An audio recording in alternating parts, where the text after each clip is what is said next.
good morning, good afternoon, good evening everyone. Hi guys, kumusta? Sana nasa mabuti kayong kalagayan. Lahat dyan. At saka yung mga relatives at friends natin dyan sa Pinas. Sana okay kayong lahat dyan mga kapatid. Ay, ito na naman guys, pag-usapan natin. Dito sa UAE lang mismo. Akala niyo ang ganda ng gandang country dito. Oo, maganda. Pero ang dami ding mga OFW na nasa, sad to say, nasa sila, mga masasamang employer. Kasi alam niyo kung bakit. Nako, yung iba hindi nga pinapakain ng tama. Yung iba nakakain lang ng once, twice a day, late pa, hindi sa insaktong oras. Dami dito guys. Kaya lang wala silang magawa. Hindi ka makaalis sa bahay kasi ang iba nilalak. Yung may kakilala ako, yung damit niya nasa loob ng sasakyan ng amo niya, nasa trunk, dala-dala kung saan ng amo. Andun yung niya, luggage lagi. Sama ng ugali ng amo niya. Kawawa. Kaya kayo dyan mga relatives sa Pinas, huwag ugaliin nyo, lagi-lagi niyong kumustahin yung mga mahal nyo sa buhay dito sa ibang bansa ha, kasi hindi nyo lang alam yung iba nasa masamang kapalaran, wala man lang cellphone, kaya yun ang hirap din. Oo, alam ko, hirap din makumusta kasi hindi sila, bawal sa kanila yung cellphone. If makahawak sa gabi na, late night na, yung time na sa pagpahinga nila sa gabi, kaya pagod na din sila.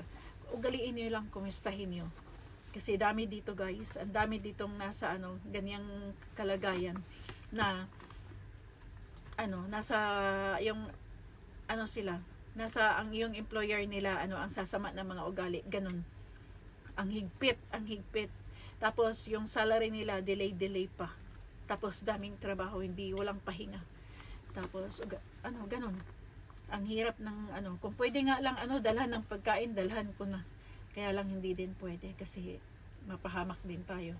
Kaya kayo dyan na mga may mahal sa buhay na nagtatrabaho dito sa ibang bansa, kumustahin niyo ha, lagi niyong kumustahin sila kung okay lang ba sila, para naman if hindi na talaga nila kaya, andyan kayo na makatulong, ma-report niyo yung mga kung anong masamang nila, karanasan nila dito sa ibang bansa. Kasi yung iba kahit gustong umuwi, hindi makauwi.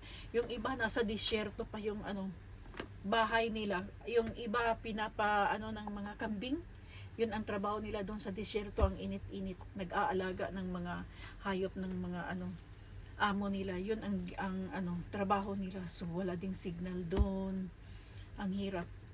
Kasi ganun ang nila, trabaho nila.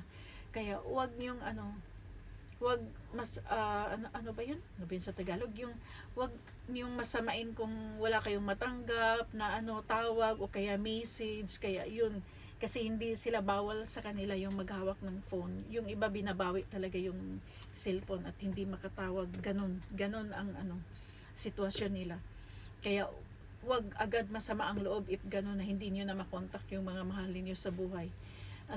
Kontakin niyo yung mga agency nila. Sila ang agency dapat ang mag-follow up niyan. Kasi yung iba, walang source na na kung paano sila hingi ng tulong, kasi ganun nga yung may